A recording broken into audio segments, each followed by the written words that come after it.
नमस्ते दोस्तों, हिंदी की खूबसूरत और कालजयी कहानियों के चैनल में आपका स्वागत है।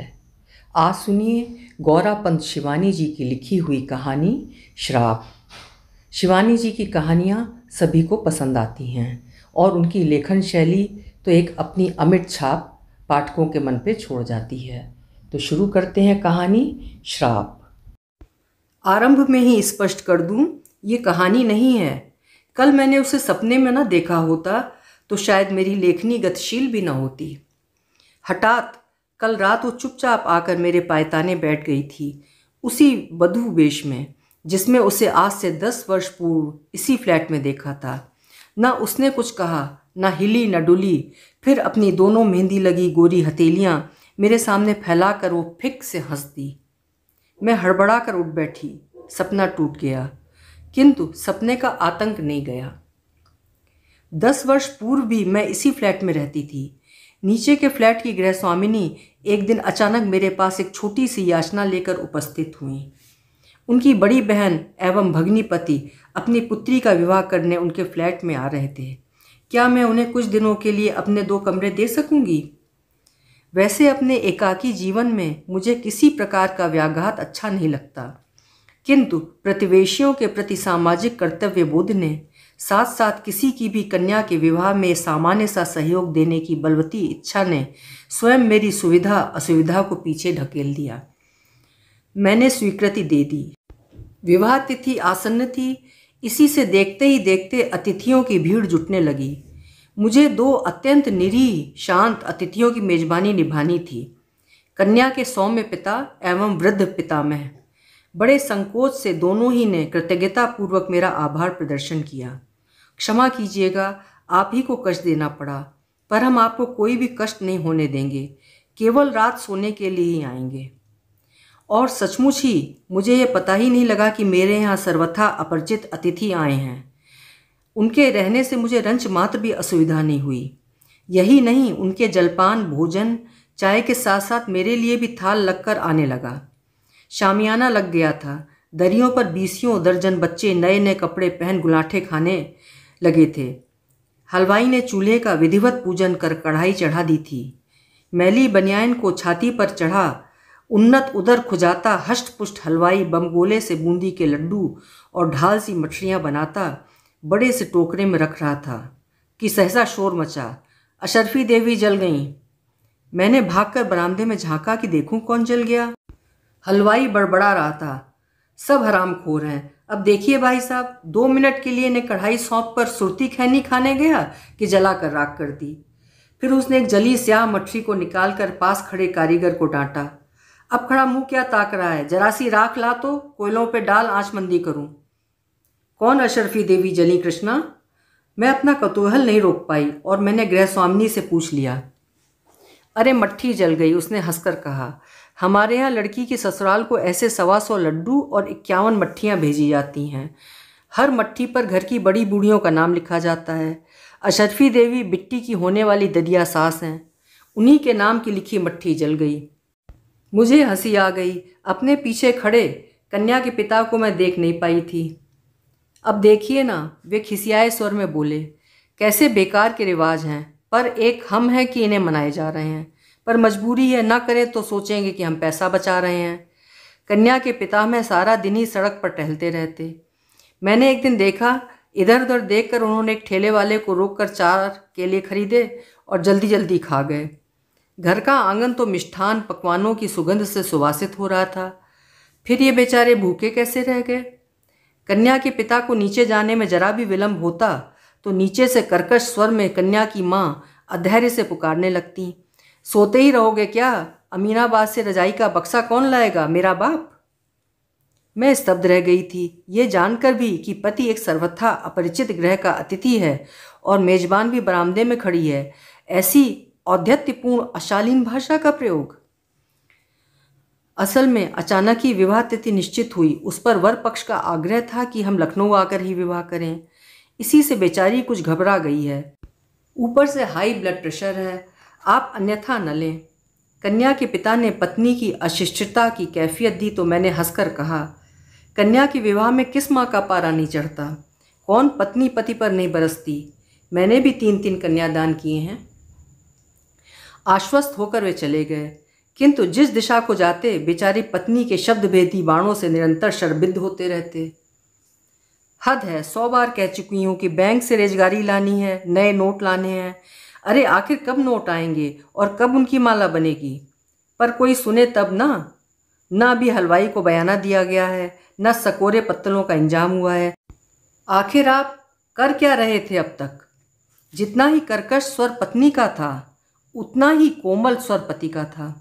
गुनगुना कर न जाने क्या कहते कि उत्तर सुन नहीं पाती। रविंद्रनाथ ने नारी के 2 रूपों का वैशिष्ट्य बताया था, जननी या प्रिया। मेरी धारणा है कि पुरुष के भी 2 ही रूप हुए हैं, स्वामी या सेवक। बेचारे मेरे अतिथि दूसरी श्रेणी में आते थे। लगता था उनका अपना कोई अस्तित्व ही नहीं है। उस दबंग स्वर की गरियसी स्वामिनी को देखने का कौतूहल ही मुझे वहाँ खींच ले गया। उनके दीर्घांगी मेद बहुल शरीर को देखकर मुझे लगा कि उस व्यक्तित्व के चौकटे में वो रोबीला कंठ स्वर एकदम ठीक ही बैठाया है विधाता ने। आपने बड़ी कृपा की। कन्या की माँ ने बड़े आदर से मुझे बिठाया। वहाँ तो हमारी इतनी बड़ी कोठी है कि 100 मेहमान भी आ जाएं तो पता न लगे। पर लड़के वालों की जिद थी कि हम यहीं आकर शादी करें। अरे दिव्या क्या कर रही है? यहाँ आकर देख कौन आया है। और फिर मेरी ओर देखकर हंसकर बोली, अजी आपकी किताबों के पीछे तो ये दीवानी है, एक कहानी नहीं छोड़ती। बेचारी, तब क्या वो जानती थी कि एक दिन उसे भी मेरी कहानी नहीं छोड़ेगी? एक गोरी दुबली पतली किशोरी लज्जावंता मेरे सम्मुख खड़ी थी। चेहरे पर वही अद्भुत लनाई आ गई थी जो विवाह तिथि निश्चित होने पर साधारण नैन नक्श वाले चेहरे को भी असाधारण बना देती है। जिसने भी उसका नाम रखा था वो निश्चय ही साहित्य रसिक रहा होगा। मेरा अनुमान ठीक था। एक बार सुमित्रा नंदन पंत जी हमारे यहाँ आए थे। तब ये 3 साल की ही थी। हम इसे टुइयाँ कह के पुकारते थे। वो बोले, ये भी भला कोई नाम है? दिव्या कहकर पुकारो। बस तभी से ये दिव्या हो गई। यह तो अभी बहुत छोटी है, आप अभी से इसकी शादी किए दे रही हैं? मैंने कहा। अजी छोटी काहे की, 18वें में पढ़ेगी, देखने में ही बजरबौनी है। इसकी उम्र में तो हमारी 2 बेटियां हो गई थीं। उसी दिन दिव्या के पिता ने मुझे बताया कि उनकी भी इच्छा भी दिव्या का विवाह करने की नहीं थी, पर लड़का अच्छा मिल गया। उनकी इस साली ने ही रिश्ता पक्का किया था। आप तो जानती हैं, हम लोगों में अच्छे लड़कों के लिए अच्छी खासी रकम देनी पड़ती है। दुर्भाग्य से हम कान्य कुब्ज ब्राह्मण हैं। हमारे यहाँ एक प्रकार से रेट बंधे हैं। IAS लड़का है तो 1.25 लाख, IPS है तो 1 लाख, इंजीनियर है तो 80,000, और फिर साधारण नौकरी वाले के लिए भी कम से कम 20,000, उस पर दहेज अलग।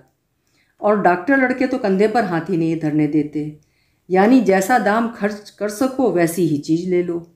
कभी कभी तो सोचता हूँ बहन जी, बिहार में जो कन्या के पिता सुपात्रों का अपहरण कर जबरन दामाद बना रहे हैं, उसमें भी उनकी मजबूरी ही रहती होगी। तो आपको इस रिश्ते में भी रकम भरनी होगी? मैंने पूछा। और नहीं तो क्या, पर ये लोग शरीफ हैं, इन्हें लड़की पसंद है। कहा है कुछ नहीं मांगेंगे, हम अपनी बिटिया को जो देना चाहें दे दें। बड़े गर्वजन्य संतोष से उनका शांत चेहरा दमक उठा। बेचारे शायद इस कटु सत्य से अनभिज्ञ थे कि मुँह से कुछ न मांगने वाले ही कभी कभी मुँह खोलकर सब कुछ मांगने वालों से भी अधिक खतरनाक होते हैं। लड़का चार्टर्ड अकाउंटेंट था। अपनी 2-2 कोठियाँ थीं। बड़ा भाई पुलिस का ऊंचा अफसर था, छोटा डॉक्टर। जैसे जैसे विवाह की तिथि निकट आ रही थी, छोटे से फ्लैट में रौनक की गहमा गहमी बढ़ती जा रही थी। कभी ठेलों से सोफ़ा सेट, पलंगों का जोड़ा उतारा जा रहा था, कभी स्टील की अलमारी और फ्रिज। उधर घरातियों के बीसियों नखरे, कोई ठंडाई की फरमाइश कर रहा था, कोई लस्सी की। आंगन में पड़े कुर्सियों के स्तूप का शिखर मेरे फ्लैट की सरहद से सट गया था। बच्चों की चेंचें पेंपें, स्त्रियों का कलरव संध्या होते ही और घनीभूत हो उठता। उधर कन्या के ताऊ ताई बुलंदशहर से अचानक उस समय आ टपके थे जब उनके आने की आशा त्याग दी गई थी। कभी कभी नीचे चल रहे 2 बहनों के वार्तालाप का स्वर बड़े दुस्साहस से मेरे कमरे की दीवारों को भेद कर चला आता। स्पष्ट था कि कन्या की जननी एवं ताई के संबंध बहुत सुविधाजनक न थे। अरे आज तक कोई जिठानी देवरानी का सुख देख सुखी हुई जो हमारी महारानी होंगी? कन्या की माँ एक दिन कह रही थी, बोलेंगी तो लगेगा शहद घोल रही हैं, पर बस चले तो हमारा कलेजा निकाल के चबाए डालें। मैं सोचती हूँ नारी स्वभाव की जितनी अभिज्ञता विवाह आदि अनुष्ठानों में बटोरी जा सकती है, उतनी शायद जीवन भर इधर उधर विभिन्न ग्रहों के अंतरंग कक्षों में झांक झूंक कर भी नहीं बटोरी जा सकती। मैं देख रही थी कि जहाँ आमोद प्रमोद, खिलाने पिलाने, नाचने गाने की भूमिका संजोई जाती, झट से मुंह लटका कर कन्या की ताई छत की मुडेर पकड़ ऐसे खड़ी हो जाती जैसे वो किसी अपरिचित परिवार की भूल से न्योती गई अतिथि हों। कोई भी देखकर बता सकता था कि ग्रह की वो साज सज्जा, वृहत सुनियोजित आयोजन, बिजली की जगमगाहट, कन्या के चढ़ावे में आने वाले गहनों का सुना सुनाया लेखा जोखा ताई की छाती पर बीसियों विषधरों को लुटा रहा है। उधर कन्या की माँ कमर में आंचल खोसे विवाह के कर्म क्षेत्र में अकेली डटी थी। कभी पति पर चिंघाड़ती, कभी हलवाइयों पर और कभी संध्या होते ही ढोलक लेकर बैठ जाती। यही नहीं, एक बार नाचने को कहा गया तो चट घुंघरू बांध ऐसी थिरकी कि क्या कोई बाई जी नाचेंगी। कहना तो मेरा मान ले मेरे शहजादे। विवाह का एक ही दिन रह गया था। अचानक मेरे लिए नीचे से बुलवा आ गया। मैं जल्दी नीचे चली आऊँ। वर पक्ष के अतिथि दहेज सामग्री का अवलोकन करने आ रहे हैं। यह भी उनके यहाँ की एक विशिष्ट अनिवार्यता थी। देखकर यदि कुछ फेरबदल करना हो तो कन्या के पिता को वही करना होगा। मैं नीचे गई और करीने से सजे विभिन्न उपकरणों को देखती रह गई। कौन सी ऐसी वस्तु थी जो बेचारे निरीह पिता ने नहीं जुटाई थी। साड़ियों का स्तूप, टेलीविज़न, फ्रिज, इस्त्री, बर्तन, रेशमी रजाइयाँ, लट्ठे मलमल के थान, गैस का चूल्हा, सिलेंडर, बिजली के पंखे आदि। इतने में ही अचानक स्त्रियों की भीड़ में भगदड़ मच गई। आ गए आ गए कहती कन्या की माँ सिर पर आंचल खींच द्वारपाल की मुद्रा में सतर्क खड़ी हो गई। कहाँ गई वो तेजस्वी मुखमुद्रा और थानेदार का सा रौबीला कंठस्वर? वो है नीली कमीज वाला। अरे नहीं, वो तो छोटा भाई है। तब कौन? अजी वो जो चेचकरू दाग वाला। हाय राम, ये तो 2 बच्चों का बाप लग रहा है। विभिन्न फुसफुसाहटों के सूत्र से मैंने भी दूल्हे को पहचान लिया। तब क्या सचमुच इसी अंधे के हाथ बटेर लगी थी? कहाँ दिव्या और कहाँ ये? किसी मांसहीन कंकाल को ही जैसे किसी ने पहना उड़ा के भेज दिया था। हाथ में छड़ी लिए पगड़ी बांधे ससुर ऐसे चले आ रहे थे जैसे कोई राष्ट्र प्रमुख प्रजा के बीच से गुजर रहा हो। देखिए समधी जी, साड़ियों के स्तूप की ओर वर के पिता ने छड़ी घुमाई। हमारे घर की रुचि जरा सोफियानी है। वे ये सब तड़क भड़क की बनारसी कभी नहीं पहनेंगी। ये सब हटाकर कांजीवरम और चंदेरी गढ़वाल रखवा दें। यही फरमाइश मेरी लड़कियों ने भी की है। छड़ी से उन्होंने साड़ियों को ऐसे उथल पुथल दिया जैसे कोई स्वास्थ्य निरीक्षक सड़क की पटरी पर सड़ी गली सब्जी या खुले कटे तरबूज का ठेला उलट देता है। मुझे बहुत बुरा लगा। यह भी कोई तरीका है? कन्या पक्ष के इतने अतिथियों के सामने कन्या के पिता का ऐसा अपमान? अलग से भी तो ले जाकर कह सकते थे। कन्या के पिता अंत तक हाथ जोड़े ऐसी व्यर्थ कृतज्ञ मुस्कानें बिखेरते रहे जैसे कह रहे हो आपकी जूती मेरा सिर। चलते चलते सहसा वर के पिता मुड़े। हमने तो आपसे कही दिया है, हम कुछ नहीं लेंगे। द्वार 4 में हमारा और हमारे अतिथियों का स्वागत ठीक ठाक रहे, बस इसी का ध्यान रखिएगा। बस इसी आदेश के गूढ़ार्थ को बेचारा कन्या का पिता ग्रहण नहीं कर पाया।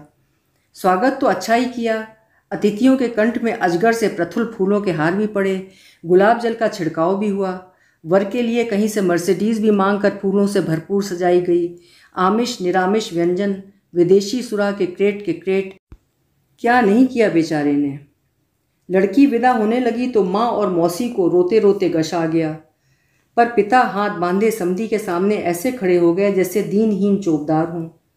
एक ही रात में उनका दमकता चेहरा स्याह पड़ गया था। आप लोगों के स्वागत में कोई त्रुटि हुई हो तो क्षमा करें, उन्होंने धीमे स्वर में कहा। समधी की आंखों में अभी तक रात की खुमारी नहीं उतरी थी। काले चेहरे पर आरक्त आंखें इंजन के अग्नि स्तूप सी चमक रही थीं। एक ही आनन को दशानन की अहंकारी मुद्रा में हिलाते हुए बोले, क्या त्रुटि रह गई है?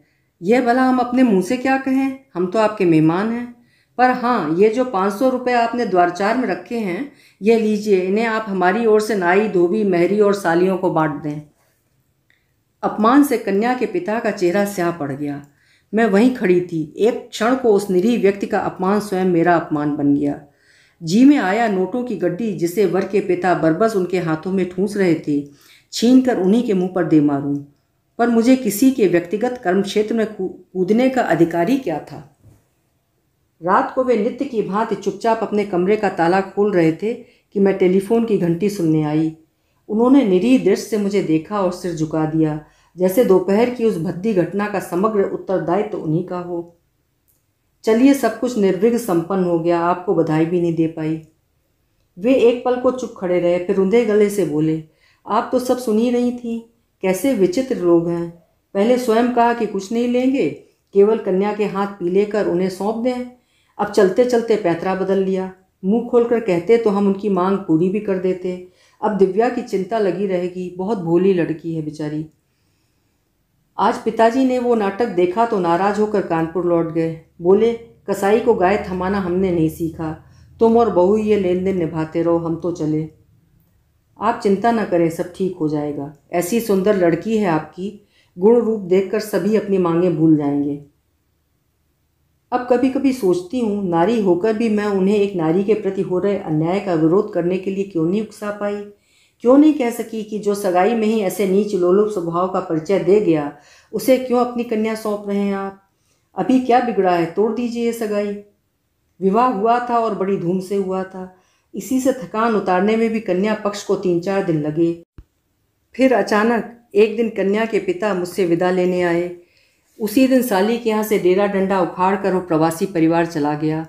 मैं उन्हें पहुँचाने बाहर तक जाकर लौट रही थी कि देखा, उनकी दीवार पर 2 दुबली पतली हल्दी सनी हथेलियों की छाप बनी है।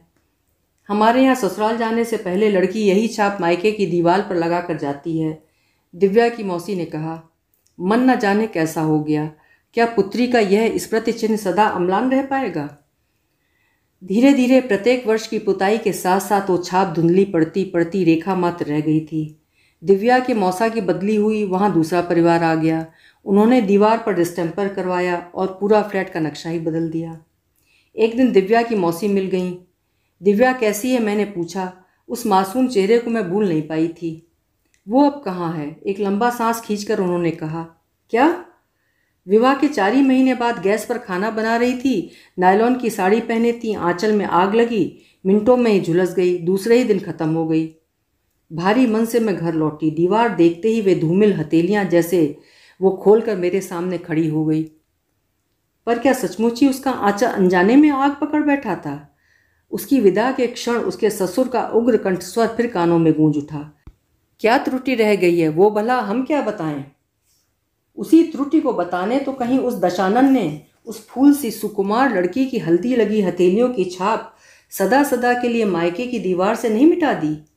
पर ऐसा कुछ हुआ होता तो उसकी मौसी कुछ तो बताती, पर जो मौसी नहीं कह पाई वो स्वयं उसकी माँ आकर बता गई। किसी वकील की राय लेने लखनऊ आई थी, मुझसे मिलने भी चली आई। मुझे देखते ही रोने लगी। आपके ऑटोग्राफ लेगी कहती रही, शादी के भब्बड़ में सब भूल गई। मार डाला कसाईयों ने, मैं भी नहीं छोड़ूंगी। मेरी कोख बलबला रही है बहन। खबर पाते ही मैं अस्पताल भागी। लड़की तड़प रही थी। बहन ने कहा, जीजी तुम मत जाओ, देखा नहीं जा रहा है, पर मैंने उसे धकेल दिया। ओफ, मेरी सोने की छड़ी जलकर कोयला बन गई थी। थोड़ा थोड़ा होश था। मैंने पूछा, बेटी कैसे हुआ ये? बोली, अम्मा हुआ नहीं, किया गया। बस आंखें पलटती। ना वहाँ उस बयान का साक्षी था, ना नर्स ना डॉक्टर। हाँ, एक साक्षी थी, स्वयं मेरी सगी बहन। वो मुकर गई। मैंने चीख चीख कर कहा, मेरी बेटी जली नहीं, उसे जलाया गया है। मुझसे स्वयं कह रही थी, पर मेरी ही सगी बहन ने मेरा मुंह दाब दिया। क्या कह रही हो जीजी? दिव्या खाना बनाने में जली है, उसे किसी ने जलाया नहीं। तू झूठी है, तेरे पति भी पुलिस के अफसर हैं और दिव्या का जेठ भी। तुम्हारी बिरादरी हमेशा अपने पेशेवर को ही बचाती है। तूने ही रिश्ता इन कसाईयों से पक्का किया था ना? पर बहन, मेरी सगी बहन ही मुझसे नाराज होकर घर चली गई। तब से दर दर भटक रही हूँ, कहीं तो न्याय की भीख मिलेगी। हत्यारा अभी भी मूंछों पर ताव देता घूम रहा है। सुना है दूसरी जगह रिश्ते की बात चल रही है। मैं स्तब्ध थी। वो आंखें पोंछती उठ गई। इसी से मैं आपके पास आई हूँ। कृष्णा के यहाँ नहीं गई। फ़ोन किया तो बोली, जीजी तुमने पुलिस केस किया तो हम तुम्हारी मदद नहीं कर पाएंगे। जो हुआ उसे भूल जाओ। भूल जाऊं? जिसे 10 महीने गर्भ में रखा, पाला पोसा, जिस अनजान खूंटे से बांधा वहीं गाय सी जो बंध गई, उसे भूल जाऊं? मैंने भी श्राप दिया है बहन। जैसे उस कसाई ने मेरी बेटी को जलाया है, वैसे ही वो भी तिल तिल कर जले। उनकी आंखों से जैसे आग की लपटें निकल रही थीं। सच्चे हृदय से निकली बद्दुआ कभी व्यर्थ नहीं जाती। वर्षों पूर्व ऐसे ही श्राप को फलीभूत होते मैंने स्वयं देखा है।